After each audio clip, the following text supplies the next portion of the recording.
Well, thank you guys very much for joining us today. We really appreciate it. Who here is our first time to one of our events? Cool. Thank you guys for coming here. I promise you guys won't get pitched anything, or this is all going to be primarily educational.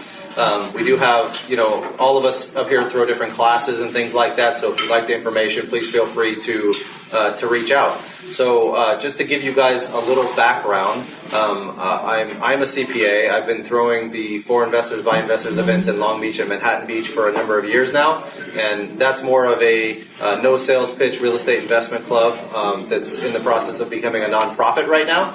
And then I've been investing in real estate since 2006.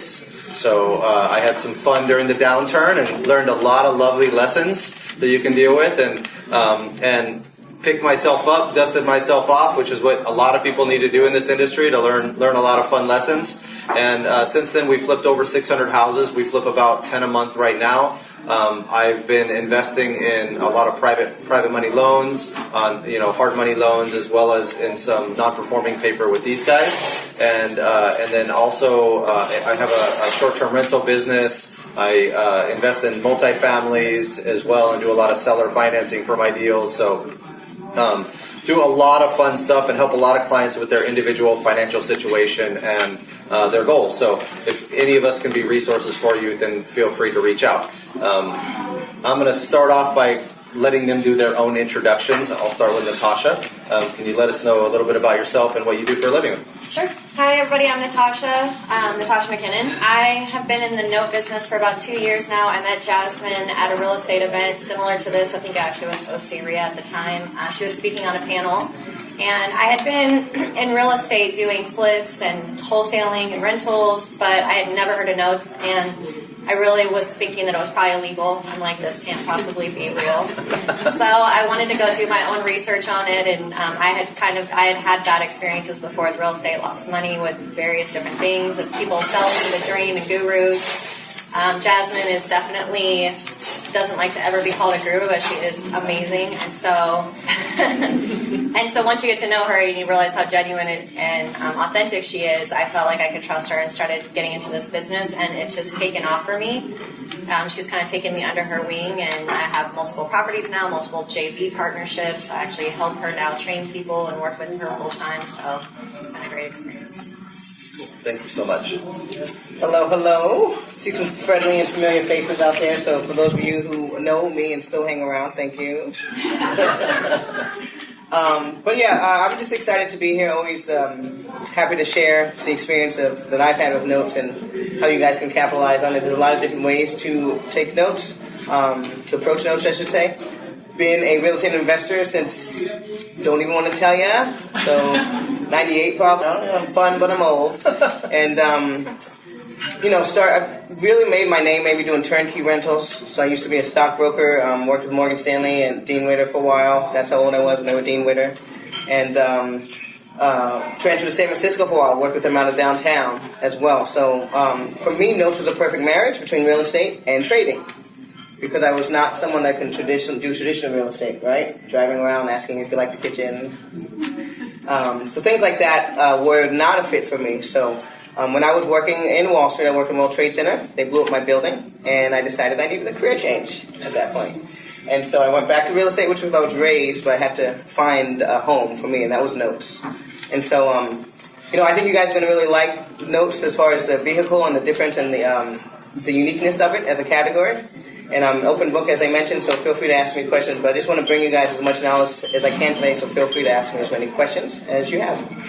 That's what I love about your system is that, she actually makes people take classes before they're allowed to invest with her in notes, which if you don't understand the paperwork involved and you don't understand how to protect yourself and the collateral involved and things like that, you can really end up in a bad situation. And so I think it's extremely important to get that knowledge before you start investing in these notes, or at least have a basic knowledge, working knowledge of it, so that hey, this is the paperwork involved. This is, how you get protected each time and how that works. And so I'd love to start off with that, if that's okay. Just kind of going over, the basics of a note, right? Because, a lot of people here may know the basics, but just to kind of give a general overview of... That's what I was going to ask. How many of you are actually familiar with this asset class? and then the rest of you have not necessarily heard of it before. It's the first time hearing. Okay, so notes are different because we're actually dealing with paper, literally and figuratively. And so it's the hardest thing for me to get across to people that you're not buying real estate. You have to get that through your head. You're not buying real estate. And so that's the main reason I required people take classes, right? It's just one thing to wake up and think you bought real estate and realize you didn't even buy any real estate. That would kind of suck. And it happens. It happens all the time, right? People just get involved with the hype. They've got balloons. They've got nice wine. They've got big parties, 500 people. You just want to join. And next thing you're like, I thought I bought a house. You did not buy a house. So, there's just a lot of fine, nuances that separate this from the regular traditional asset. Although I can tell you at the end of it, there is a house. But you have to be very clear that there is no house in the beginning. So you do not own a house. So the collateral file is really what you're buying, right? And that is what we call the actual note itself. And another question for you, how many of you have actually sat down and purchased a home from maybe Wells Fargo, got a loan from Wells Fargo for a home loan? Bank of America, by show of hands? Okay, so you guys are very familiar with the pain of the paperwork, right? Is that just because it's Wells Fargo, or? No, it's all across the board, right? Remember, we're live. Yeah. I don't like Wells Fargo. Yeah. So, Ditto. if we're live, I just may start picking on it. But no, it's not. It's just banks, and the paperwork's going to vary. But at the end of the day, you have a lot of paperwork, and you probably ask yourself, another piece of paper with the name and address on there. Really, guys? It was the last 4 pieces of paper. But there's a reason for that, right? Because people like myself, that's what I buy. I buy that collateral paper, that manila envelope that they put it all in there with the 1003, your credit check, your copy of your driver's license, all that stuff. The bigger the file for me, the better, right? Even just for psychological reasons, right? I get this in the mail if I send you 20 grand.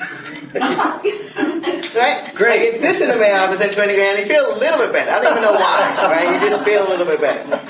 And so you have to, there's so much to this game that it's more of a cerebral game, I like to tell people, right? Just for, again, that reason. You spend money for people. You guys are used to sending money and getting a house.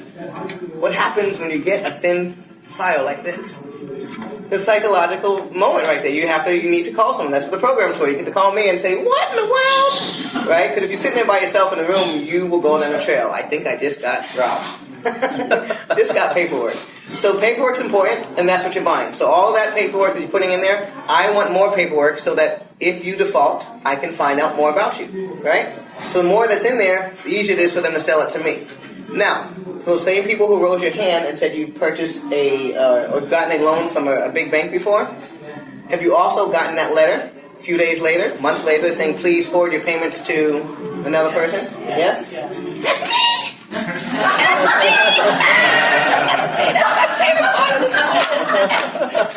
That's what I teach you to do. That's the best part of this whole thing. I could leave right now and say that's it. Awesome. But there's so much more. But that is like the craziest thing, right? Because think about this, right? And I have a unique way I look at this. So, walk with me down this, right? As a stockbroker, I've seen everyone put their retirement into stocks. You guys have no business in stocks. I promise you that. I've been there. I used to day trade, okay? There's no business for the layman in that area at all. You get eaten up and pillaged every time. Mutual fund, ETF, you name it. If you want to know the nuances on how that happens, I'll tell you. I have a lot of friends who literally get paid to make up these products. Okay? And it's funny, and it's fun to them. They sit in the room and, forget about this one. And then you think about this one. So understand that there's not really a place for you. But you invest in this stuff all the time. You get dividends, you pay to get dividends. When I get my paychecks or my income from, say, this gentleman here, right? Looks responsible. David? Yes. All right. Picking on David today. David looks responsible man, right? He's got a nice haircut. He's tall. When a tall man walks in the room, you're like, this guy's going to do something, right? So David comes in. He wants to keep his house. He wants to protect his family. He wants to keep a roof over his head. That's probably the main thing. Outside of the sports car he might drive, all these other things that might happen, the main thing when it comes down to it is his home. I feel better collecting his mortgage payments than rents, right? Than dividends from the CEO who might decide to go on a, drug or sex bends tomorrow, and then you guys are done, right? Can I get an amen? Okay. So the truth of the matter is, this is why I feel better about being that person who's saying, please send your mortgage payments to me. Because there's such things as bankruptcy. I mean, there's so many things to talk about, but even things like bankruptcy are exciting to me. Because bankruptcy means he wants to keep his house. And they're going to consolidate all his debt so he can do what? Pay his mortgage. Who is that again?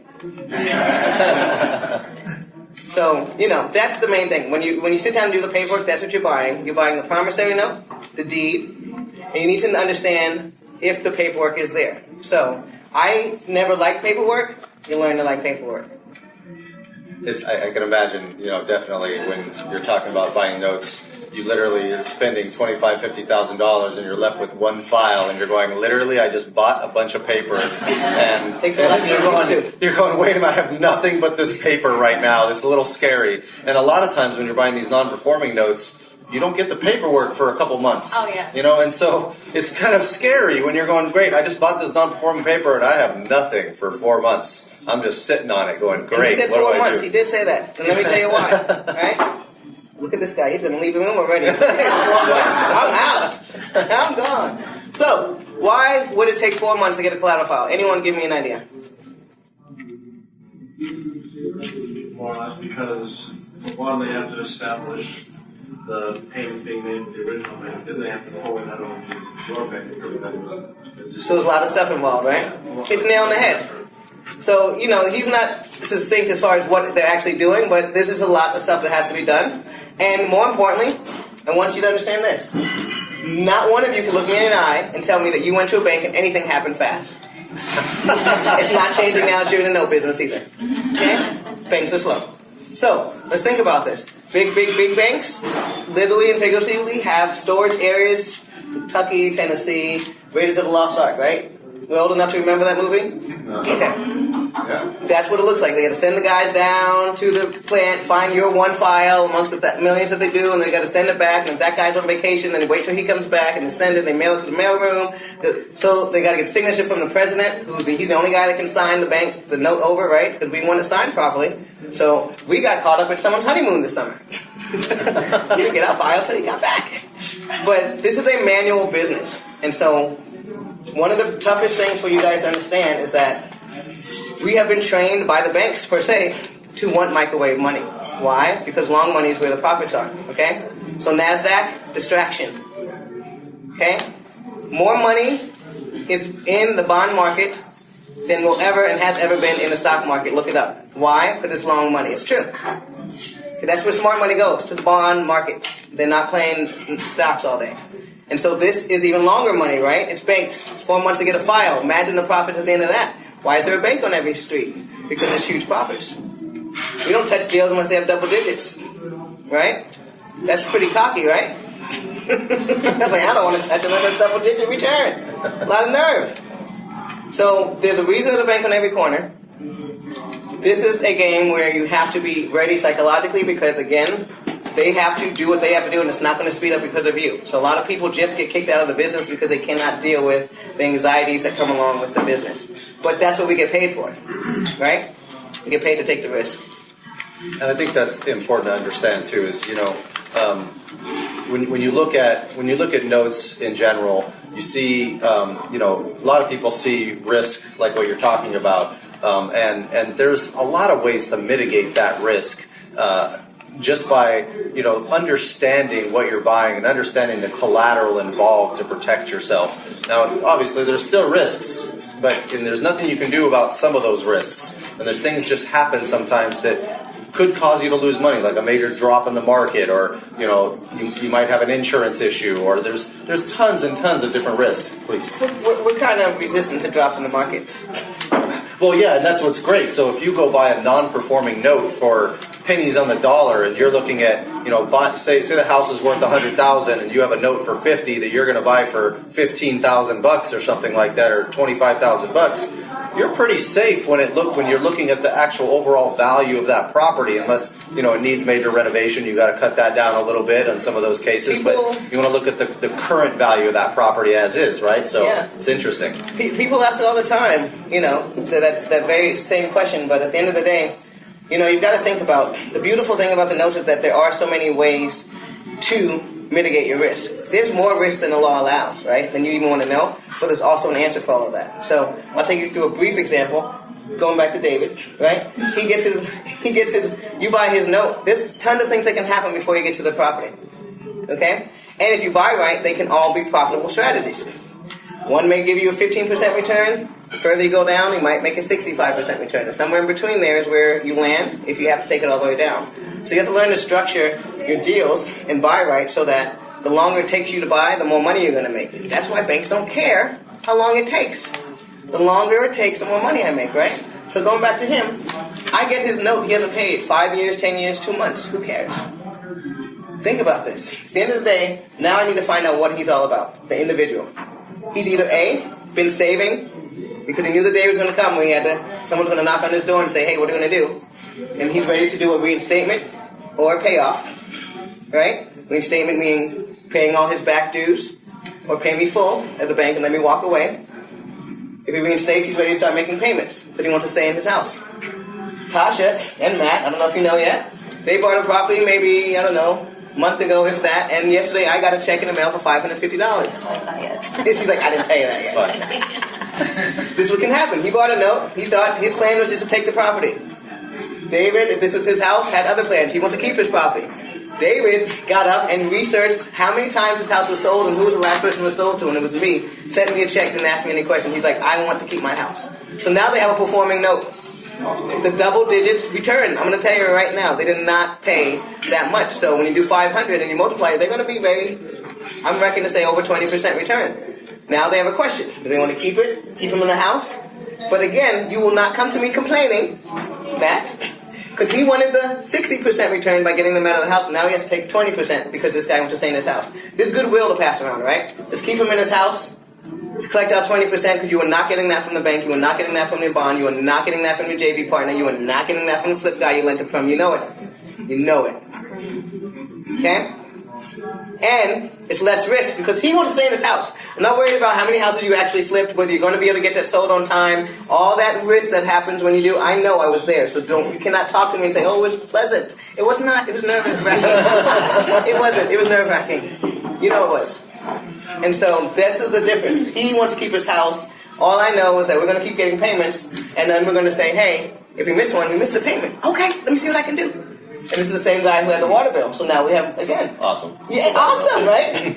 It's funny. Remember, you want to keep your house. She emailed me last week, and she's like, she tells me, hey, the previous owner has we inherited a water bill that was like a couple $1,000, you know, because they hadn't paid it. And I'm used to dealing with the Memphis Light, Gas, and Water out in Tennessee, and they always try to steal our money when it comes to bills. And they're like, oh yeah, you just bought the property. The old owner had a $3,000 bill, and I'm like, get out of here. I'm not paying that. This is not my bill. So we're like hitting her up going, we shouldn't pay this, fight this, you know, and she's like, no, we have to take care of it. I'm like, okay, whatever, we're just used to this other company, you know, and it's funny because no matter what happens, like in the notes that we bought with her, or invested with in the joint venture with you, I don't care if it pays off or we foreclose and go resell it, or if we get it reperforming, because if we get it reperforming because of what we bought it for, our returns are through the roof. It's great. I'd rather have the long-term money. You think about how much money you make in the long run over like a 30-year term or something like that. I mean, you do the math on like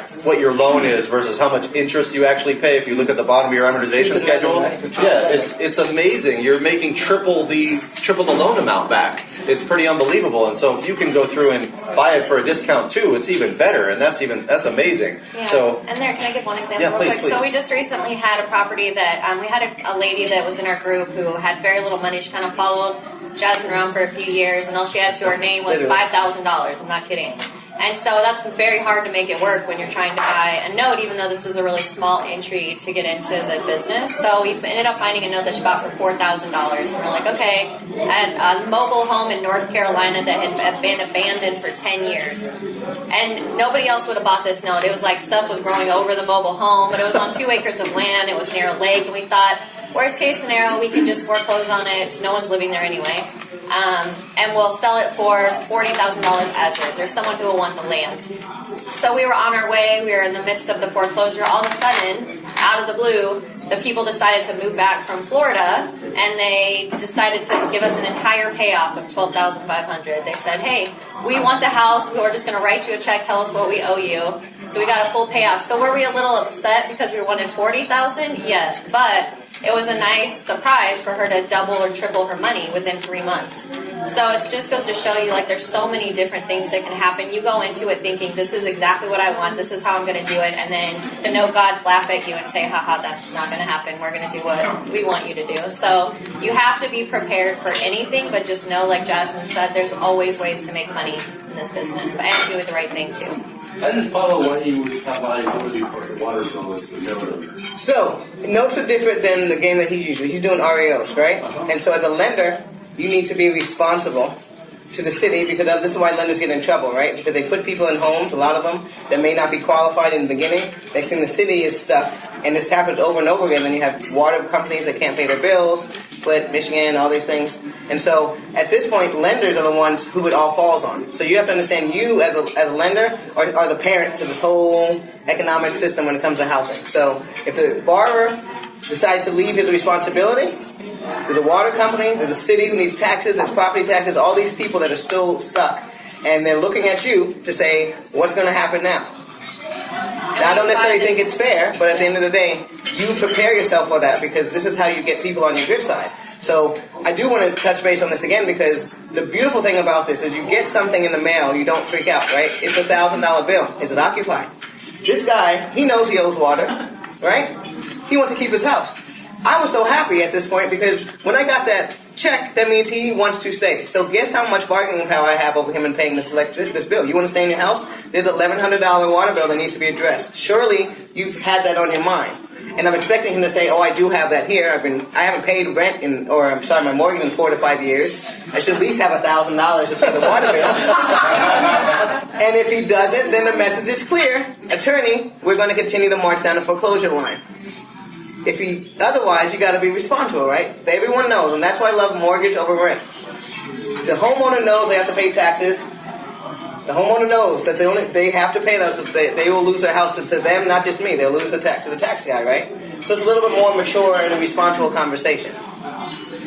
Hey, Derek, can you close that door for me real quick? Thanks, man. I appreciate it. Yeah, and you're also, when you're buying these notes, you're buying them in a semi-as-is state. You're buying all of the liens that are attached to it, all the taxes. You put that as part of your terms and conditions. Is whatever happens to come after the fact of purchase, you're responsible for it, and you must do your due diligence to know, are there liens attached to it? What's going to happen? Because once that lender sells it, but understand, that's why you're protected. Banks, have you seen? Recently we've seen them fail, but did they really fail? No, they didn't. I tell you right now, to this day, I still haven't seen a bank fail. Okay, if that's failing, sign me up. I can't wait to be on the bank side. They control everything. The government's going to just. But this is why, because they're the ones that are responsible working with them at the end, right? Right. You're not going to tell me. I'm in Ohio. I'm in Flint, as I was speaking to her. I'm one of the only people buying these notes.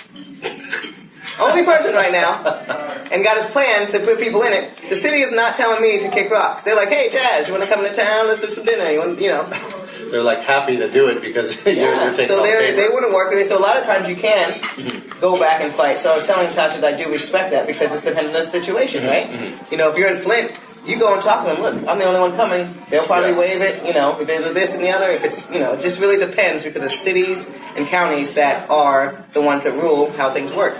And understanding the bureaucracy involved in a situation like that is important, because from my perspective, I'm looking at it as a property owner. If I'm a new property owner, in my eyes, I'm going, unless they have a judgment and it's secured against the property, to me, I don't know it, But and if there's a bureaucracy involved and you're trying to make sure that you can continue to buy there, or, there's other issues to come up with, then of course you got to address those things. So again, you're not buying the house, you're buying the paper. Totally different type of situation. So, and we're talking about non-performing notes right now. There's a whole nother slew of performing type paper and things like that. You guys probably hear quite a bit about hard money loans, private money lending, and things like that, which is, it's great. You're not going to get the type of returns that you get from from those types of loans as you do non-performing paper, because in the non-performing paper you're dealing with problems. Most of the time in the performing side, there's not a problem. Someone is just raising the money so they can bridge the gap between you and their flip, or a lot of times what I'll do is I'll raise capital I'll go lend out money and raise capital against my note to be able to go and make the spread. So like I just did one the other day where I lent out $225,000 at 12% and a point to a flipper, and I borrowed 175 of it at 8% flat. And so I was in it for $50,000, and my loan at the 225 is at 65% loan to value. My investor's loan is at basically like 51. So, but what's awesome is my $50,000, I'm making a 35% return on investment. But you can't. It's hard to do that unless you know how the paperwork works. You can teach someone how that works and how they're protected, which was great about working with these two because they already teach you everything you need to know about that type of business, and it's really, really important. I mean, not everything, okay? You always got to do your more homework. I'm not going to put all the weight on them to make sure they walk you through it and things like that. But Natasha, can you talk a little bit about what comes in a normal collateral file when you're actually like what the specific paperwork, other than the things that Jasmine mentioned with regard to the promissory note and the deed of trust? What else is in that file that you're looking for when you take down a non-performing note? Right, so you're going to have something called the allonge, which you'll have on every single note. It's basically like you've signed the back of the check or the promissory note. That has to be original signatures. That's one thing Jasmine didn't mention is when you get these files, you want to make sure that these are all original signatures. You have the original promissory note that was signed by the borrower so that when you go to a court, the judge is looking at it and says, okay, I believe you. This person really did vouch that these are the payments they're going to be making. This is what's happening. On certain situations, we're actually buying, which we haven't gotten into yet, but we're buying a lot of contract for deeds, land contracts, lease options. Those are different than a qualified mortgage, so you're going to have some things that are a little bit different. So for us, we're getting the quit claim deeds. That'll be original signatures. Certain states require you to have sales disclosures, which basically just says this is how much I paid for it. For tax purposes. For tax purposes. A lot of times you'll see the previous lender will say $1, and you're like, that's not true. But and then, as she mentioned, you're going to have some amazing stuff in there. Sometimes you'll have death certificates, and it'll tell you, like, okay, this borrower has passed away. Sometimes you'll see stuff from the insurance company. Maybe there was a claim made, and a check was sent because they were no longer paying. The check was sent to the lender. Now you have a check for $1,000 that covers something that happened. But it's really important to go through every single piece of paper. When we are with our students, we actually help them audit it. We have a checklist for them. We show them exactly, but we make them read every piece of paper, which can be time-consuming. But it really helps them to analyze each time they get it because every single file will look different, except for the core pieces of paper, the allonge, the promissory note, the quitclaim deed or sales disclosure. Everything will be different in there. Sometimes you'll get, like she said, 10 pieces of paper, and sometimes you get 1,000. But the more you have in there, the more data you'll have, and you'll be able to do what's called right person contact. Hopefully you can find out their social security number. Where were they working when they signed up for it? What was their previous address? Do they have family members listed as referrals? Or not referrals, but references, and you'll be able to track them down a little bit better, especially if it is vacant, because it is hard to foreclose on someone if you don't notify them first that you are foreclosing on them. They have that right. So there's a few rules, right? You just cannot take someone's home without letting them know, right? So in the United States, no matter where you live, you cannot foreclose on someone without notifying them. Okay? So that leads me to two things. One, the beautiful thing about this, for all you guys who are screaming liberals, you're going to have to go home and battle yourselves now, right? Because you're going to become the bank. Okay? So imagine how that feels, right? So now, when, like she was saying, if there's a deceased person or you're the lost payee, the house burns down, the check goes to you right away, right? And so going back to right person contact, you've got to find that person. So if you want to foreclose on someone, you have to find them. So for a long time, people would elude the banks, right? Banks couldn't find them. It would take them a while. So next thing you know, the banks got together and what they do? They lobby.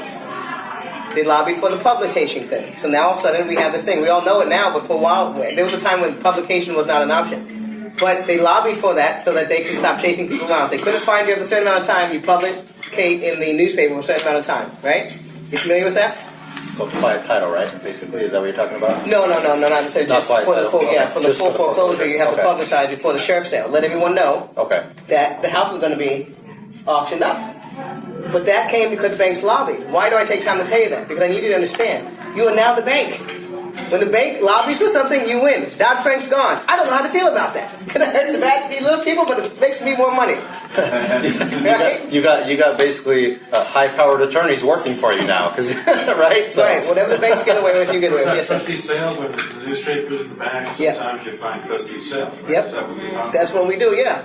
And so we'll hire either our attorney to do that for us, and or the services will get that done for you. But yes, that's your new team now. And so I want to explain to you guys, if you join the side of the business, you are trading in your pains. There are pains, but depending on what you do during the day depends on whether or not this is going to be good for you, right? So some people, when I used to flip, right, one year I did about 25 homes in Indiana from California, flipped them, okay? Pretty exhausting. Had to babysit a lot, right? Go out and make sure that things were getting done.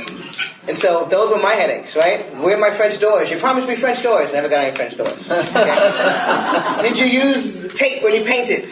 I'm just going to come and paint myself. Those are my paints.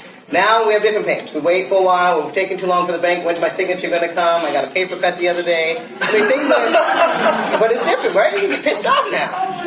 So... It's funny because, there's so many, when you're saying 25, in Indianapolis, right? That's yep. where you're doing. I was investing there in some cases, but, there's a whole nother list of headaches when it comes to owning property than notes, right? In every business, there's those headaches. But when you're investing in non-performing paper like this and looking at, you have to be really good at understanding that paperwork, if not having an attorney that is really good to do that for you. And, not understanding something can cost you money. And so, just to give you guys an example, we just bought a house from a trustee sale, right? And you can't get title insurance right there at the trustee sale. You can try to run it beforehand and see if it's okay, right?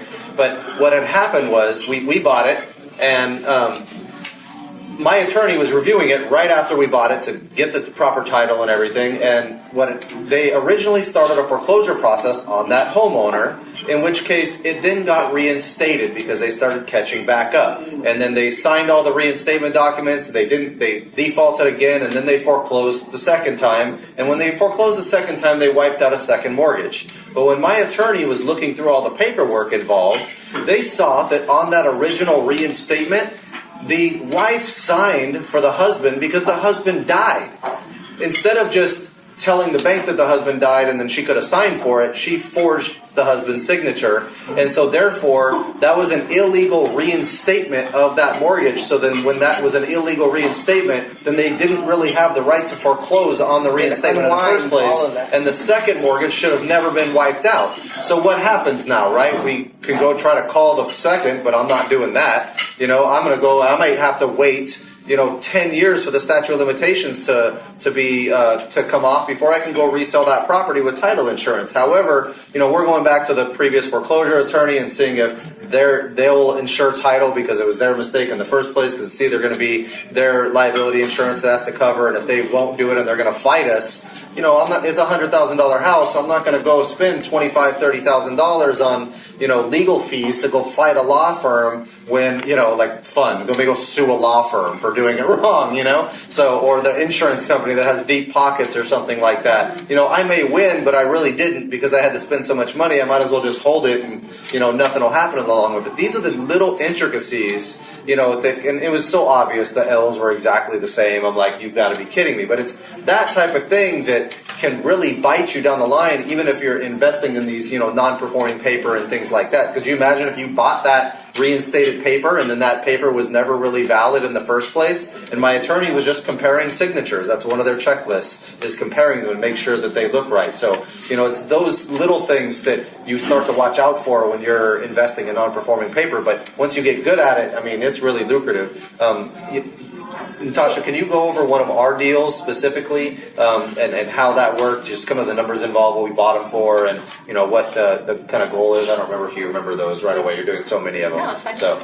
I'll give you an example of one. So we actually, Jasmine had actually bought one for one of our students. It ended up not panning out, and she kind of was sitting there with a note that she had not really intended to purchase for herself. And so I analyzed the deal, and I was like, I think this would be a good fit for Matt and I. We decided to buy it. One, it was great because the collateral file was already sitting on our desk. I'm like, perfect, this is going to happen so fast. Haha, no, God said did not. But we still don't have the documentation. That's the honeymoon guy. Yep. But, so I think we bought that one for $18,500. We realized that the as-is value, a lot of what we do is when we're analyzing our deals, I want to see where I can make money or where I will not make money. if I can make money on pretty much every single exit strategy, I feel comfortable. Like I said, you have so very little control over what happens. But if my end goal is the foreclosure, ideally, I just want to sell the property as is. I don't want to put any more time and money into it. I've already held it for 6 months to 8 months to get it to that foreclosure. So I want to get it off of my books as fast as possible. So I believe for this one, the as-is value is about 45 to 50. If we were to put some money into it, I think we could flip it for 80 or 90. But when you run the numbers, it's a pretty comparable return. So we're going to go ahead and try to sell it as is. Right now, we've had that one since July. I think we're pretty close to starting the foreclosure. We'll probably have it by January, February, and then we'll be able to, ideally, I think days on the market in that area are about 30 days. So worst case scenario, March or April, we will have those returns, which is pretty nice. And for really, even though I'm doing stuff on the back end, now that I have my processes in place, I'm spending maybe an hour a week on any one asset. It's not very time consuming. And since we're not flipping it, there's very little work that goes into it for the type of returns that you get. Well, there's work, right? But it's different work, right? So she spends a lot of time building relationships with her attorneys, right? But that's her work now. It's different type of work. So, I just want to make sure you understand that you've got to use your personality. You've got to use a different set of tools. And that's why I want you to decide. So don't just jump into it because there's a lot of money to be made, right? People make money through their network in this industry. Yes, sir. Natasha, on that, so you're in for roughly 18, the attorney's fees, and then 9 months later you're out for, say, 45 or 45, but yeah, after all in with all of our expenses, we'll probably be into it for about 25 or less. Yeah. And of course, I'm looking at this as the property investor for the most part. I mean, I do my private money loans and I do seller financing, but I'm always looking at the property as the collateral, so my mindset is immediately towards that. And they're basically pushing me saying, no, you have to look at it in this way and, check these things out. And it's funny because, I'm sitting there going, well, let's put a rehab management fee in there. Let's put a rehab buffer. I want my interest built in. I want, like all these little things. And she's like, well, we're probably not going to spend any of this. I'm like, I don't care. I want to have all the money right now, like put aside. That's the background, right? You guys are flippers. I used to flip too. You've got to cushion yourself or you will die on the vine. I went to a closing one day, guys, and got a $50 check from a flip. I've never been so annoyed in my life.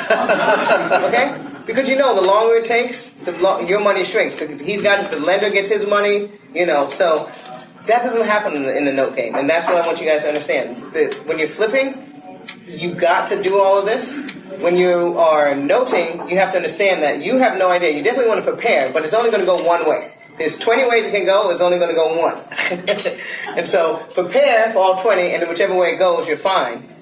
Right? And you make sure you can make money doing it. And that is the genius thing behind what Natasha brought up is that, you can analyze in advance as we teach you what the exit strategies are going to be and if you think there's any money to be made in them.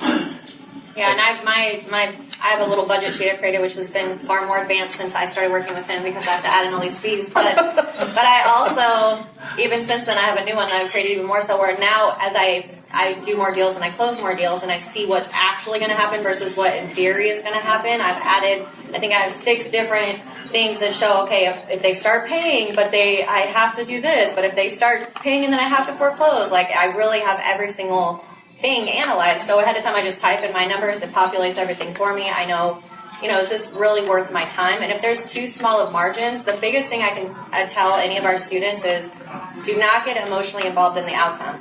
Always have multiple deals that you're looking on. If the numbers work, the numbers work. If they don't, they don't. And sometimes your numbers will work for you, but you go to a seller and the seller says, no, I want 80% instead of 50%. Well, that's not going to work for me. So you have to be willing to walk away and not try to force that round peg into a square hole type of thing. And this really comes down to sales ability too. You think about people that go and do direct mail and pay-by-click marketing and door knock and try to buy homes at discounts, right? And that's you've been trained a lot about that type of stuff and kind of understand the general sales process there, trying to buy properties at discounts so you can go flip them. Same type of situation with a note seller. It's a matter of sitting down with them and explaining to them that, hey, these are my costs involved and I have to make at least X amount of profit involved and really getting to know them and developing a rapport just like that. And so putting a lot of time and energy and money into your own sales background and being able to build rapport with people and talk with people, this is absolutely a people business. So if you can't do that and explain to someone, look, this is why I can't do it. These are the reasons. And of course you buffer your numbers for negotiation purposes, of course. But, those are the types of things that you can do in the note side. And, there's big note sellers and small note sellers. I mean, any individual could own a note. What if someone else bought a note and they don't know what they're doing on the non-performing note? You could go buy it from them at a little bit of a discount, and maybe they lost a little bit of money on it because they didn't know what they were doing, but at the same time, you can actually go through and make it work. So there's so many different scenarios with being able to acquire these things. You guys have it set up really well with the, or you girls, ladies, have it set up with, I'm such a California, I say awesome and dude and guys all the time. I call my best friends that are girls dude all the time, and they're like, really? So you have it set up to where you have a note platform, right? And can you kind of explain that and how that works, and then what's required there to be able to invest on that platform?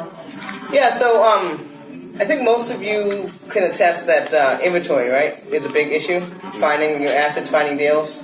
So that's the beautiful thing about the notes, right? So I was just speaking to Sabrina this morning, and she was like, I got out of bed, and I was going to go get breakfast, and I decided to go look at notes. That's the beautiful thing about this, right? There's inventory on her desk. She decided notes or breakfast. Most of the guys with flippers, you got to go get dressed, put on shoes, drive around town to find some assets. We've got $37 million of unpaid balance on our desk right now, and they are in the form of a spreadsheet. You get to look at them and start cherry picking from your home. And once you learn the right way, you do your desktop due diligence. You do most of the footwork from your desk. Then you do a few more steps before you make an offer that you go on and do to confirm what you found online.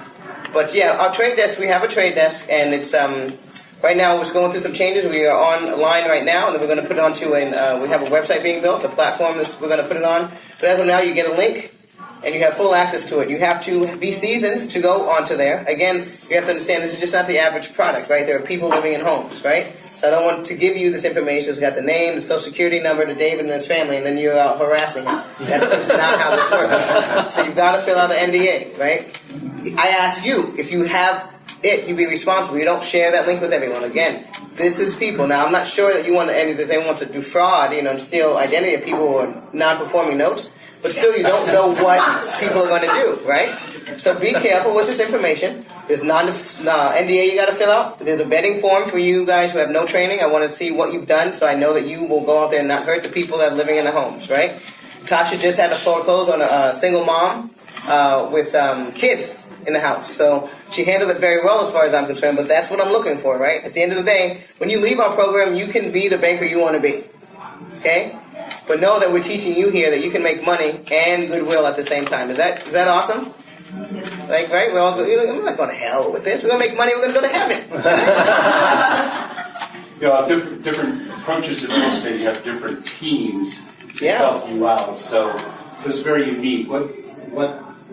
Obviously, you can see an attorney, but who are the other players? Kind of like need one in every state because every state is different. So, how does your team look? Go ahead. Yeah, I mean, you have your core people. It all depends on you. You could go in there and just be a renegade and do everything yourself, but we never encourage that. So your key players are attorney, and you do want a state-specific attorney that specializes in real estate and foreclosures. Part of our program, we do have those available to you, but it's really easy for you to go out and do those interviews and find somebody who's capable of handling it. A realtor is probably one of the biggest key players that you have. They're going to be your boots on the ground. They're the ones that are going out there doing the initial due diligence for you, taking pictures, giving you BPOs. They're the ones who are, when you do actually acquire the property, they're going to go put signs in for you. And you're not selling it traditionally the way that we do it, but they're going to be a really big piece of the pie for you. And then a servicer. We never encourage you to service the loan yourself. Also, insurance. You want to do, as a lender, when it's a non-performing asset, you want to do what's called forced place insurance, meaning that you are protected. If the home burns down tomorrow and there's no insurance on that property, as the lender, you're screwed. So you want to make sure that you have your own protections on there, so having a good insurance person as well. And can you talk about the insurance aspect? When you go and get a note insured, say you bought it for 18, but the note balance is 50 or something like that. Are you insuring for the 50 or are you insuring for the 18? You know what? You actually have a choice. You can decide: do I just want to protect my investment, or do I want to? You can get it insured up to the value of the property. So it really just depends on what your end game is. If you don't, because obviously it's going to cost you more money if you insure it for more. It's not significant amount of money, so I always encourage you to do it for the unpaid balance or the value of the property, but you can do it for as little as your investment. You're paying about 10 cents to the dollar, so depending on where you are, right? So we're in the Midwest. Most of our homes, the after repair values between 100, 200,000 or less. If the as-is value is around 50, 60, maybe 80. So, on something, if you want to do an $80,000 policy, $800 for the year annually. So we put all that in the budget up front. And then as a bank, we encourage you, once you get that budget, as soon as you get the note, you pay all those guys up for the year. They all will prorate and send your money back. But you just want to, again, it's about being responsible, get your vendors paid, and off to the races. So you're covered with the insurance that she's mentioning, or any of the other issues you want to get underway as far as the foreclosure and payoff statements and stuff like that. And I think it's important what they're saying up here regarding team members to understand is, if there's one thing I can tell you guys from running this business, doing multiple flips every month and the multifamilies and all this stuff, that I can reiterate over and over and over again, is every time you're looking at investing, this is running a business, right? You want to set it up and have the right team members in place to where you're doing nothing as much as possible. So, and I work way too much for my own good, and I'm trying my hardest to go through and set the right people in the right places and things like that to do that. But if I was to start over again, I'd be structuring every little thing where you're doing this on a per deal basis, and I'm literally doing as little as possible, because you lose bandwidth if you're going through trying to do all this work yourself. You lose out on deals because you just can't do anymore. So having the right team members in place that will walk you through notes and do those things for you, an attorney, a servicer, the insurance agent, having them, your really strong team members, the realtors that are doing all the due diligence for you. You should not be walking these properties yourself unless they're in your backyard and it's that easy and you're just doing it initially just to learn what you really want done on the due diligence side. After you've done it a few times, get someone else to do it for you, because that's really the key to true success in the long run. Yeah, and I've never seen one of my properties. So if that gives you, that's one of the biggest mindset shifts you have to make, is if you're a flipper or a renter or user rental properties wholesaling, you normally see these properties first. At a minimum, even if you're buying at the auction, you've driven by, you know the neighborhood, you're at least somewhat familiar. You have to be comfortable in the uncomfortableness. There's nothing that is comfortable about buying a property in a neighborhood that you have never seen, you know nothing about. It's in Muskegon, Michigan. You're like, where the hell is Muskegon, Michigan? I don't know. So you just have to get really comfortable with the fact and rely on the realtor to do that. You can fly out, but you don't have to, and that's what's great about this. I would like to just bring this up too. So a lot of people get turned off by notes because they're thinking in their mind, gosh, am I going to have to become a title expert? No. Am I going to have to learn how to do this? We walk you through how to read the title and everything once, but by no means are we training you to be the attorney. I ran into some people in Atlanta that's like, do you know you can do your own foreclosures? First of all, no, I did not. Second of all, it's not something that I'm interested in doing, right? I don't think anyone's in here to get another job, right? Most of the people I talk to want to leave their jobs. And so I structured my program to teach people, you can run a no business, like you said, anywhere you want. You can make it a job. You can make it something you do. Come to my program, I'm going to teach you how to orchestrate. Because I have a 9-year-old, and that's who I have to take care of. Everything else has to be a phone call, right? And so wherever you are in your life, just understand that this is a more of a hands-off when it comes to what you're traditionally used to doing. And you just got to get comfortable with that. I just met my assistant for the first time last year, or a couple months ago. She's been working with me for 2 years. And I've got attorneys that when I go to Michigan in November, I work with them for 3+ years, have never seen them a day in my life. They're like, are you going to come and do lunch? I don't know.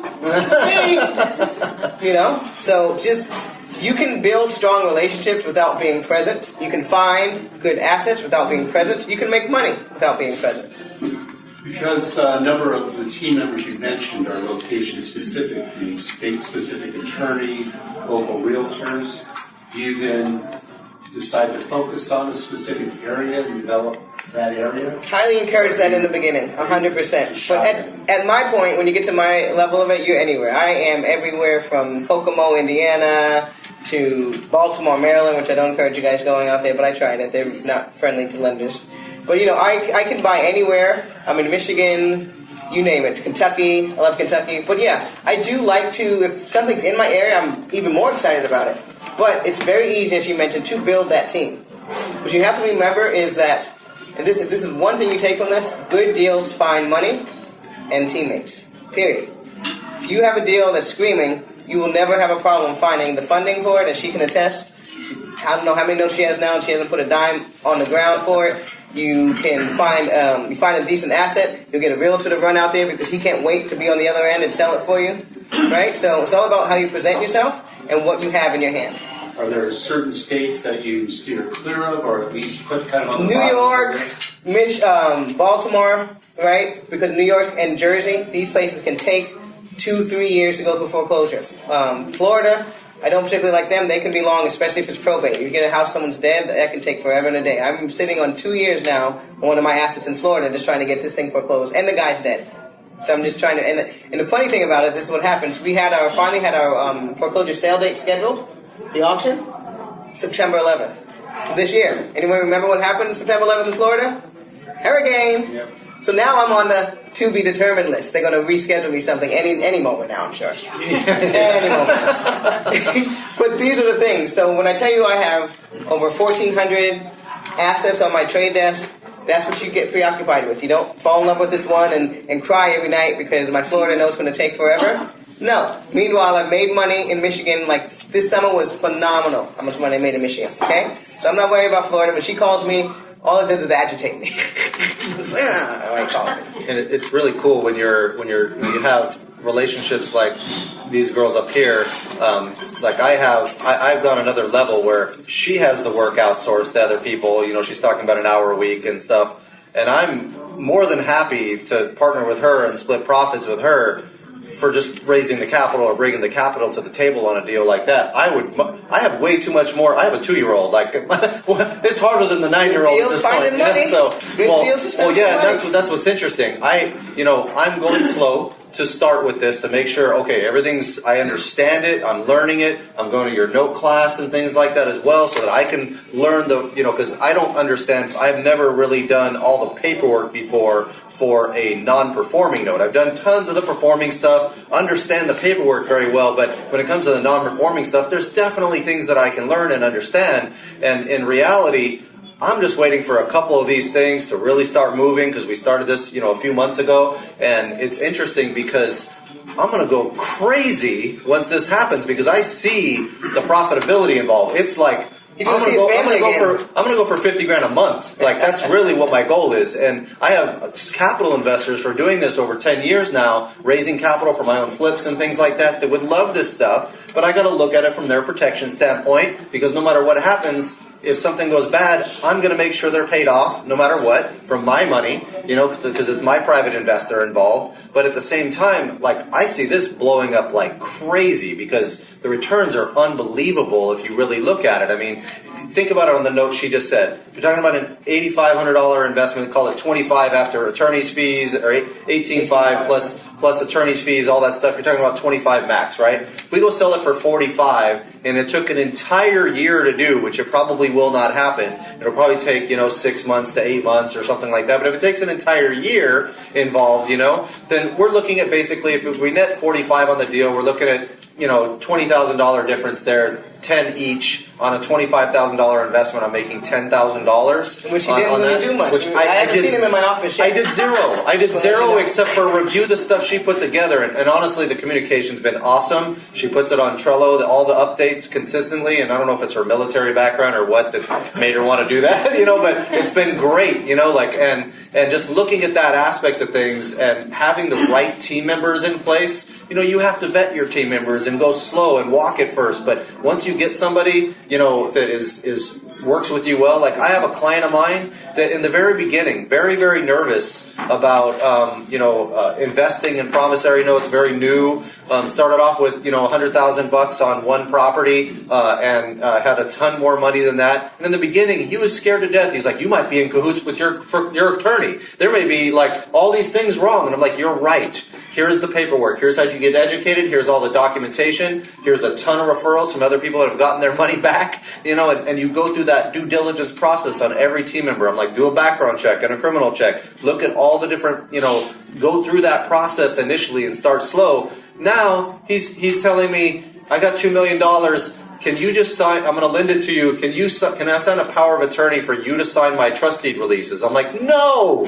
You don't let the person that's lending you the money sign you have a power of attorney for, or you're lending the money to have a power of attorney. And it's that much trust that's built at this point, though. But I would love to do it, but I'm like, I'm going to train you wrong if that's the case, And so it's interesting how that process goes with your team members over time. Once you develop that rapport and that, trust, how much you can rely on somebody. And the communication is key with all of it, So we're going to go back in the back and then here. Is that? Oh, I saw your hand go up. So like this. I was just going to ask. So for the structure of your co-investment, what is the form? What is the legal structure of your participation? We put together an LLC to buy these because it's specifically some of them are in Michigan and they like to see a Michigan LLC specifically set up. You could do a joint venture. You can do a lot of different things. A joint venture is more common. We just happen to create. When you decide, so what just happened here, guys? You just witnessed. They just put a ring on their relationship. Okay. So I want to talk to you about it. No, seriously. My boyfriend's in the back. Yeah, he's going to put the ring first. You know what I'm talking about. See, stood up real quick. Better watch out. Yeah. You got to deal with me, okay? I'm just colorful. But with that said, if you what I like about what Matt did and this program here, I want to talk to you about why it's constructed, because you have to test, right? You can be on the sidelines all day, or you can test. As he admitted, he may not know everything about it, but it looked right. He felt comfortable. He built a rapport. We went about the right way. He stuck a toe in at first. He bought 1, 2, 3. Once he realized they wanted to buy more, they went in and did an LLC. So first thing we teach you here is how to get your first note without putting rings on it, because not all money is good money. Okay? Some people have money, some people don't. It doesn't matter to me. You're going to buy a note with my program, right? The question is, if you have your own money, great. If you need other people's money, there's a lot of people walking around that we can introduce you to, but you need to do, the first thing we suggest is a joint venture. 1 note. See if you like it.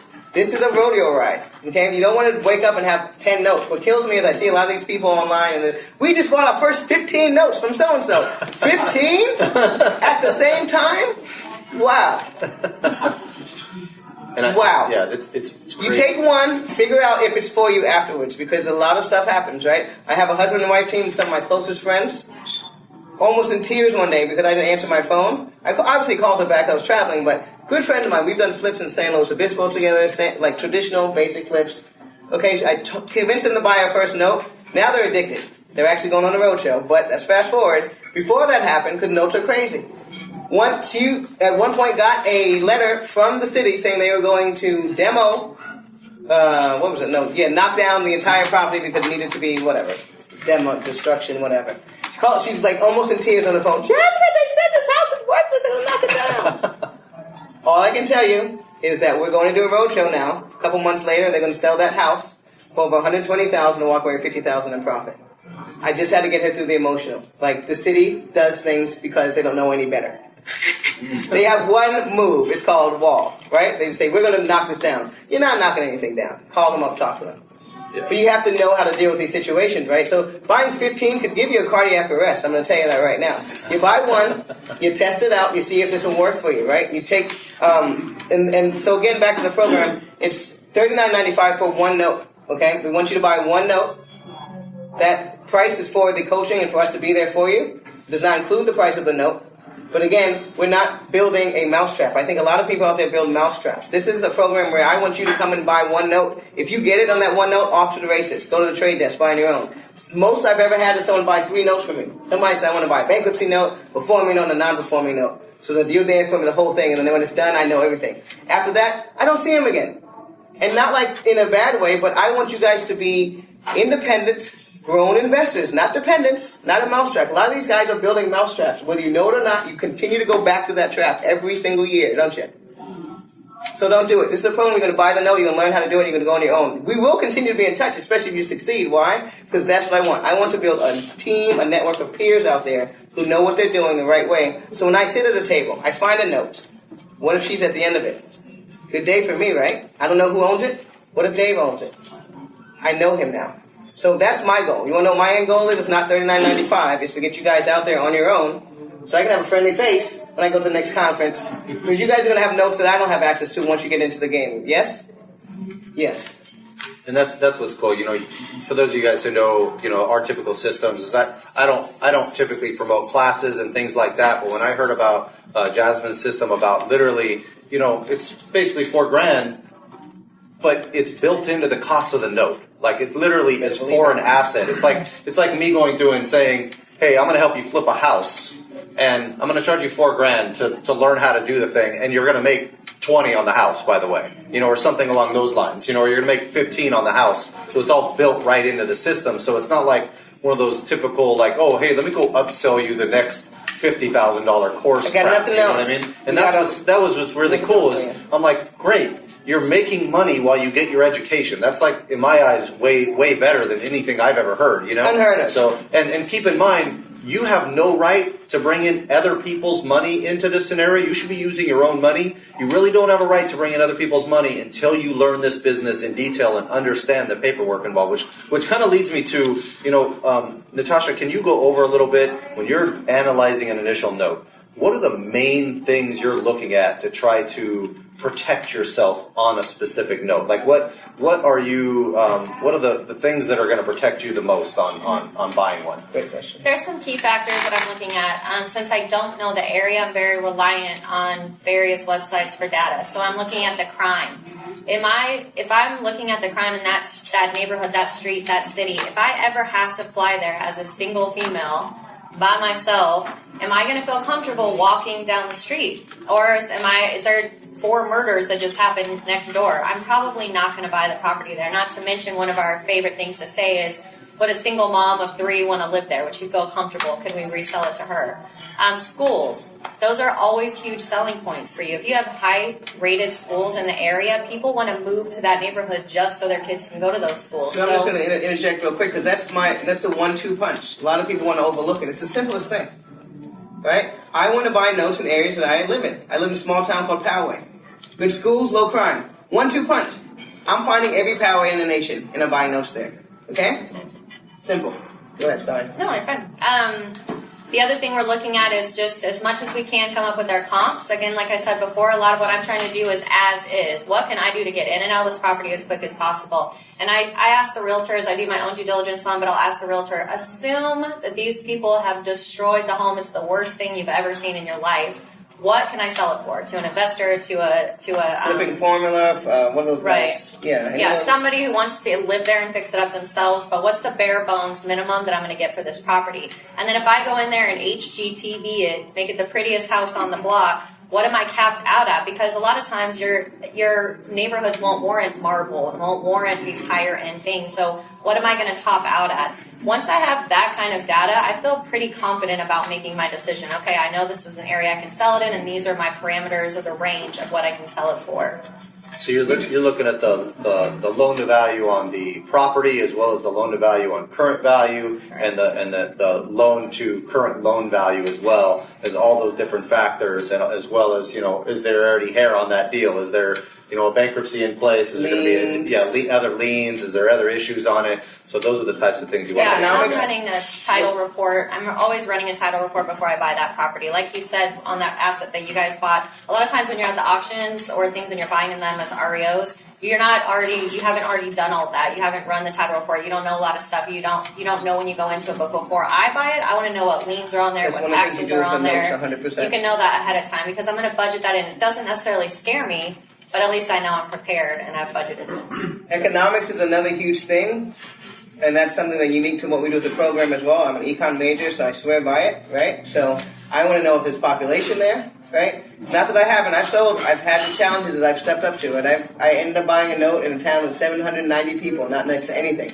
Got that thing sold by the hair of my chin. But you don't want to find yourself in those situations, right? So I look at population, we look at jobs, income, banks, right? Follow the money. I have a Wall Street background. If you find a small town, and they live nowhere, or so you think, but then JP Morgan Chase and Wells Fargo are there, it's not that small. Follow the money. They're not there for any reason. Don't let them fool you. Oh, wait a minute. And that's why I get to invest anywhere, right? Because I'm following the money. I'm following Walmart, Chase, Bank of America, low crime, and good schools. If that's not a combination right there, I don't know what else to tell you. And understanding that you need to know, you need to be completely comfortable if it gets reperforming, or if you have to foreclose, you want to be able to make sure that you're okay foreclosing on that and you're completely comfortable. Just like you're saying, walking through the neighborhood and stuff like that. I mean, we were testing out some of the Memphis stuff because I know that area really, really well. And she didn't know the area that well, so she's relying on me to kind of talk to her about the area. And there were some properties, I mean, you get some of the lowest end areas in Memphis, and I'm not touching it. I drive through those neighborhoods and they're cursing me out. You know, like they're like, get out of my neighborhood type stuff. I mean, there's houses that I incorrectly bought in the beginning that, you know, I go during the day on a weekday and everything looks beautiful because there's trees, and I live in California and there's not as many trees. I'm like, wow, beautiful. I'm going during the day on a weekday because the manager's taking me by there, and then afterwards I'm like, oh, crackhead at night. You know, I'm like, literally you can see it walking down the street, just like drugs happening all over the place. You got to be careful where you buy, and so knowing that really, really well is key. You know, like she sent me some, and I'm like, I'm not comfortable buying these groups of properties. This one might be okay, or this one might be okay. And really knowing that neighborhood well, I think, is important, you know? Yes. Can you talk about the validity of unrecorded notes that might impact your note position? Yeah, so... And, you know, if somebody comes in there with a... So hear me out. This is a paperwork game. And there's a bank on every corner. I want you to remember that every time I talk. Paperwork can always get recreated or fixed. Right? Yes, say yes. Yes. Yes? Okay, you guys are like scared. You're like, no, you're lying. Yes, paperwork can be recreated. Trust me. You know, we've had lost affidavits, right? So she's got the one she was talking about, she profited off of, right? You got to understand there's so many things that can happen beforehand. So, yes, you want to record. Out of responsible, I make sure that we record everything when you come here. But a lot of these banks, they don't record a day anything. They don't care. And there's strategies for that. There's reasons why I won't get into now, and there's some not strategies, right? Some people are just lazy. So you don't have to record anything. We do here because we've got the responsible undertone, right? But at the end of the day, the note that she was talking about in North Carolina, the first heart attack that they had, when she got in, the note was missing. She's like, where's the note? Just a little note saying, lost the note. Oh, she's like, wait, that's all I get? You lost the note? Too bad, too sad? Right? But again, these are banks. Every bank, they even created a whole system called MERS. Look it up, MERS. Look it up, find out what it does. It's to help the bank correct all the mistakes they made, because they cannot go down. And so, yes, there are deeds, need to be recorded. You should record them. Are they always recorded? No, you can record them, you can't record them. It's not a lot of money. I encourage you to, but it doesn't stop or break the deal, right? Especially when you have people living in them. Going back to David. David doesn't care about the paperwork. He wants his house. So she got a full payoff before any of the paperwork was together, because, you know, they just want to keep the house. They don't want How do you know that there's a non-recorded note out there that you're not aware of? You've been diligent, you don't know. Oh, you know, because you're on the back end now, right? So you're going to get a collateral file. So the guys who own the note are going to send you an electronic copy of the collateral file in advance. So depending upon your relationship with that seller, depends on if you get one before you put in an offer or not. But you will always get an electronic copy of the collateral file to see the chain. Yeah. So if you go through and buy, say you're in the process of buying a note, you just did your title work and you get your title insurance and things like that in place, right? If a note shows up after that title insurance is in place, then the title insurance and you're covered for that, basically. That's how the title insurance works, is they cover anything that's not recorded afterwards and things like that, right? So, you know, you got to be careful. But for us, it's not even that big of a deal. All we do is we have to call the people and get everything fixed. So I had another, because we're bank to bank, right? That's from the consumer side. From the bank-to-bank side, what they do is they say, and this is why it's very important to know your sellers. You have to know who you're buying your paperwork from. Because when you try to sell that house a year or 2 years from now, if there's a signature missing, a date missing, a margin wrong, you got to go get that fixed. And so for me, I have relationships with all my people. So when it's time to sell it, I call them up and I chase the guy down and say, hey, I need this redone. Oh, your power of attorney expired. What if you bought it from someone on LinkedIn and they just disappeared? That's what you're talking about. So everything can be fixed if you know how to find the people. Otherwise, the insurance part, hopefully you have it, but that doesn't really, you know, on our end, you just need to hope that the title company will give you that insurance and that the people buying your house will take that. Because if you have stuff missing, then you can be sitting there. Houses in Georgia sitting there right now because title won't get clean and they've been abandoned for 15 plus years. I can drive you right by them right now. And that's, So it's a valid question, but as a bank, you just go get that fixed. You should know who your contact is at Bank of America. So she bought a mortgage from, what's that other bank the other day? Aquin. I know, right? That's how it's like, I buy Aquin. I buy the dirtier paper, the better. The better, cheaper I get it, right? So I buy Aquin paper, but because I know how to get the Aquin signature. That's the thing. You'll have what's called a daisy chain. If you guys ever hear that, it's where you have multiple people between you and the actual seller. So your friend knows a friend knows somebody who knows the seller. Imagine trying to go through all of those people because they're all going to make money along the way. One, just know that you're going to end up paying a lot more for it because 4 people in between you and the seller got paid. But also, it's going to be so much harder chasing down signatures when you have that many people in between you. And that's so very the more important direct you can be, in the notes better. that you're direct, because you don't, again, like you said, if there's 6 people in between that deal. If that chain is messed up, you got to go get all 6 of those people. One of them could have just been in the deal just to make some money, and now he's gone. One of them could have died. Like, seriously. These are things that happen.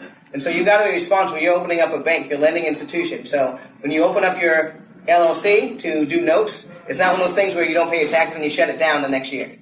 Right? Because again, you have to be responsible. Someone may need a signature from you, and then when they need it, they're going to look up your company and see if it's, upstanding, in good standing. If it's not, they're not going to accept your signature. We had a situation recently where back in 2008, we had a client of ours that we had borrowed money from, paid him off at that time, got the lien release and everything. When we sold it to another investor that went and got a bank loan, and they closed it all at that time. They got the lien release to the title company as well as to the closing agents at the time, and just recently came back, and the guy was trying to sell the property now.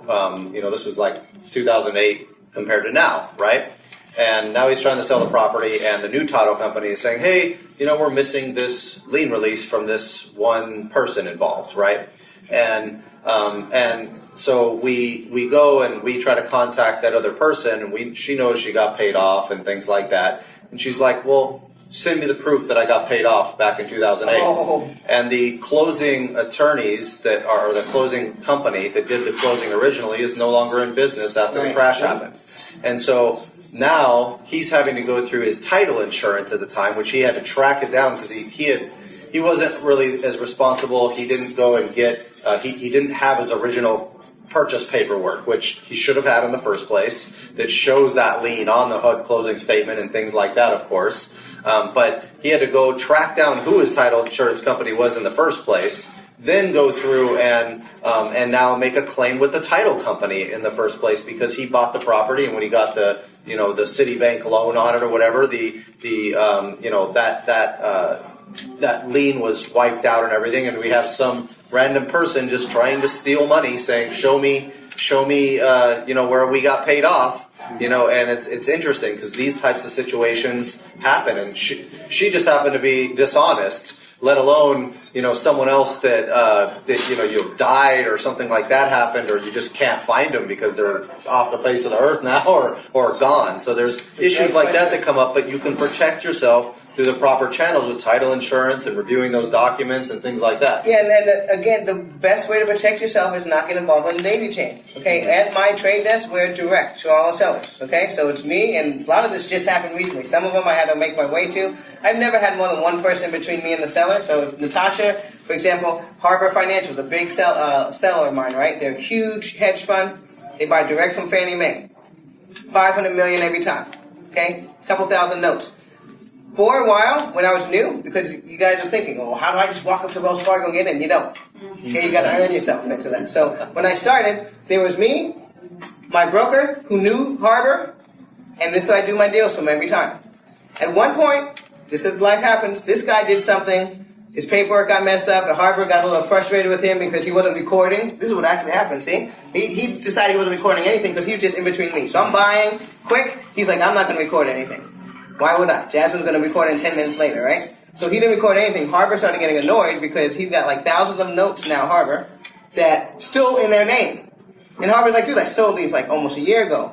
What are you doing about it? So Harbor's like, you're on suspension until you get all this stuff cleaned up. And I was like, what about me? And Harbor's like, well, you keep sending me money. So now, Harbor and I are direct. Nice. He's getting his stuff together. Now, there's no animosity because I did not go around him. I didn't do anything. This is all his stuff. So you got to keep everyone, there's enough money for everyone, right? When he gets his stuff together, maybe bring me a new seller, we'll work it out. It doesn't matter. We'll still keep him involved. But this is what can happen because, like you said, recording. It'll eventually catch up to you. A lot of the guys don't do it because they're just brokering it. And I think, it's important to understand that you go through team members. I mean, just on the real estate side, we went through like 10, 15 different lenders. I went through 5 property management companies before starting my own property management company. I went through a ton of different realtors and title companies.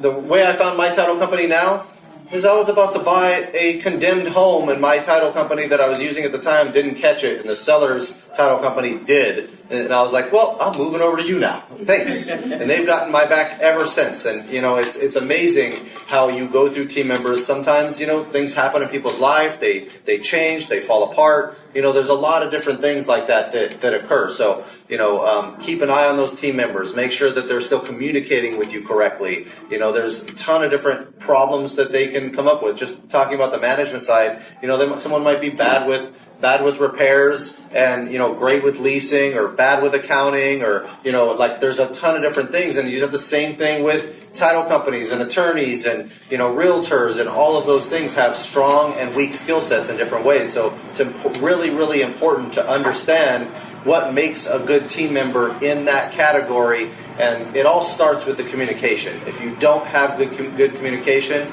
bounce from that team member as fast as you possibly can, because that's what you want to look out for most. You want to make sure you get your answers as much as you can. Did I have a second to tell them about Yeah, the please, Lab? absolutely.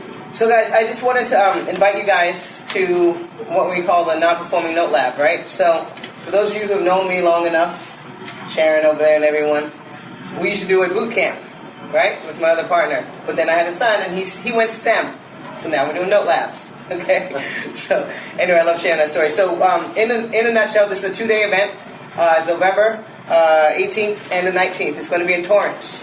And this is going to be the event where I lay it all on the ground. Some of you have been there. Raise your hand if you attended the note lab before so people can see who you are and they can talk to you about it. So Terrence has been there. So if you want to ask them how thorough it is, we're giving out checklists. This is the program that's gotten me all my frenemies.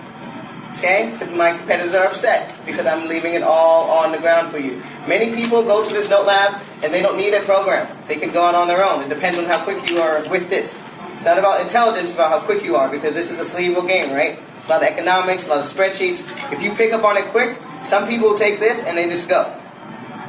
While you're there, if you need a little more help, the only other thing we're going to talk to you about is this program here that you can join to buy your first note and have us walk you through it. But do consider checking this out. It's the early bird special is over, so it's $1,000, about $949 for the 2-day event. But most of the people who get out of there, they are full-fledged note investors when they get out of there. So talk to some of these guys. I maybe have 1 or 2 people that have not bought a note in the entire time that I've done this. We do it in Manhattan. We do 1 time in Manhattan and 2 times in LA. So it's 3 times a year. This is the last one for the year. Not sure when the next one will be, but you can keep in touch with Matt and he'll let you know. All right?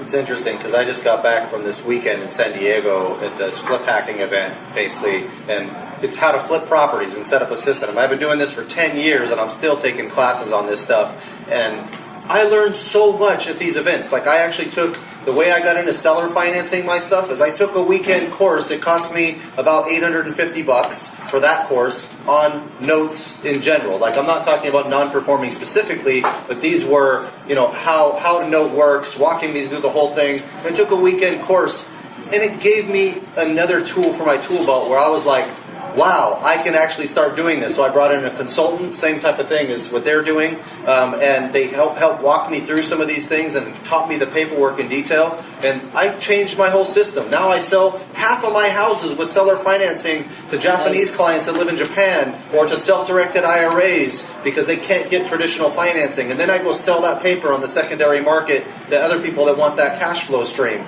And so all because I took a weekend course. This weekend I learned all kinds of new cutting-edge marketing strategies for buying properties, like at discounts, like new Facebook strategies and new analysis tools and things like that I can plug into and streamline things. And that's what's really cool about these types of things, is learning that aspect of it, you know? So, but when it comes down to it, it's all about your guys' education. So if you guys can learn as much as you can, and that's really what we're all about here. You know, I have another couple of events coming up, one in Manhattan Beach. This one, it's always the second Wednesday of the month. We're doing it on how to flip and refinance multifamily properties. The one in Long Beach is coming up next week on Thursday. We're doing it on tax and legal strategies. We're going to have a roundtable discussion about that. So I always try to bring really good systems and education to the table for everybody involved. And, you know, that's just my normal Phoebe events that I do every single month. And we record it. We get the Facebook live stream. We get the podcast. So if you guys want that information, you know, feel free to reach out and you know, come to those events and learn it. Or if you guys want the emails, I have a list, like a Word document of all these different little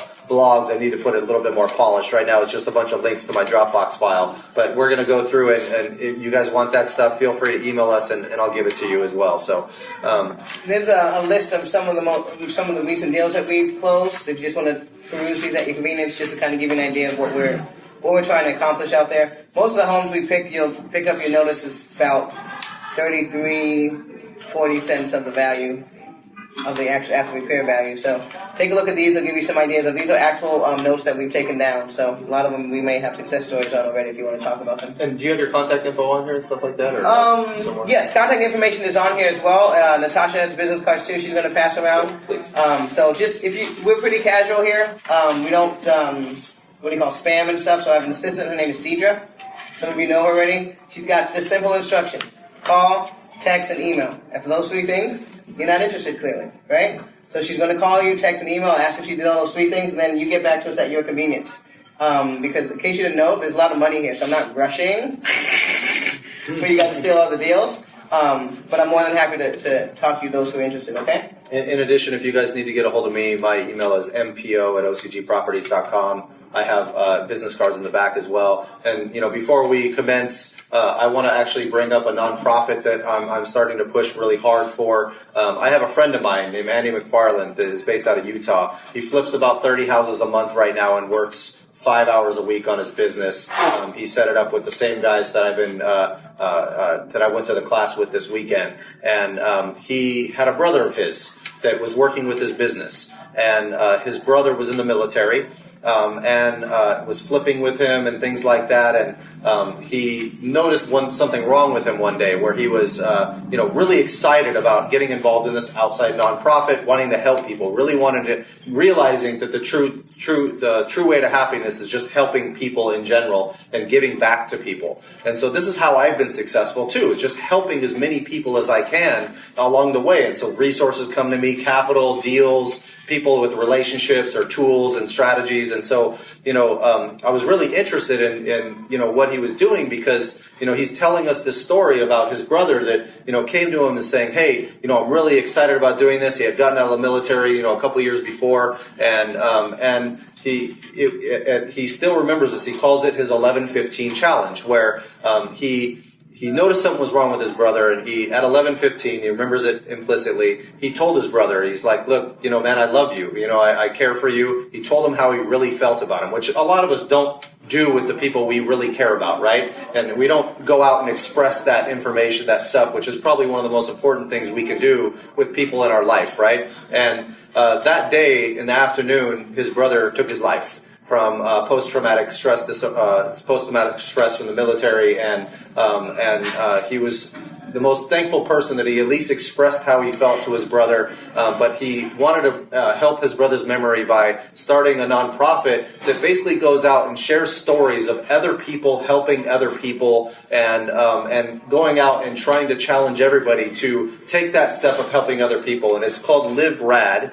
If you guys go to liverad.com, you'll be able to see the story of Andy's brother and some of the other stories that they're starting to share out there. But the whole point of it, if you go and donate any kind of money at all to it, they'll give you one of these little bracelets that you can share around. And to me, it's really what I think we all need right now. What everybody needs right now is to go out and help people as much as you can and find ways of really spreading that that kind of goodwill and charity towards others. So, if you guys are interested in that, to me, my dad was in Vietnam, and I can see him, he ended up passing away of skin cancer, but before that, I saw multiple instances where the military, experience really, messed with him, in his mind and stuff like that, and I could see it, so it kind of hit home for me a little bit because of that, and to be honest, it's. I went and wrote a letter to some of my family members. I haven't given them to it yet, but I'm nervous to do it, just basically to tell them how I really feel, and just writing it down in the first place. If you can't do it in person, write it down. My brother and I and my mom and, family are always the type, no, we're not going to say that stuff. It's just not going to happen. My dad was the straight arrow guy that's like, no, we're not doing that. We're just going to, hug like this, we're all good, So, but it's an amazing thing to be able to help people and things like that. So if you guys are interested at all, go to liveround.com and just check it out if you guys want to. So, that being said, we're going to go ahead and end with that, and feel free to take a flyer if you don't already have one for the classes and things like that. Or you could find our For Investors by Investors group on meetup.com as well. We typically post it on the same places we posted this one. Thank you for having us, by the way. Yeah, thank you guys very much. Thank you guys for coming. Appreciate it.